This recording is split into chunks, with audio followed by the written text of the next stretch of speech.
हाँ, मैं आपको जिस मछली का जिक्र कर रहा था ना, मछली मार्केट का, तो ये सामने है जनाब।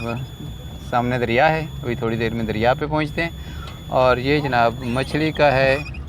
और लोग दूर दराज से आते हैं जो सैर करने के लिए, यहाँ पे मछली खाते हैं। मछली ये लोग पकाते हैं, पका के तैयार करके आप अगर जैसे ही इंटर होते हैं तो वहाँ आवाज़ें लगाने शुरू कर देते हैं कि आओ जी आ जाओ जी, मछली खा लें जी, आ जाएँ जी, यहाँ आ जाएँ जी, इधर आ जाएँ जी, यहाँ इधर आ जाएँ।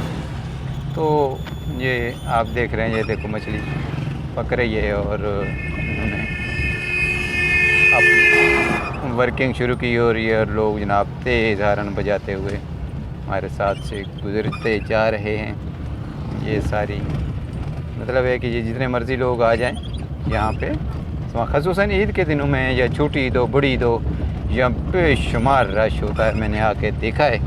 तो यहाँ पे एक इनका जो तरीक़ाकार है ना पकाने का मछली का, वो डिफरेंट है।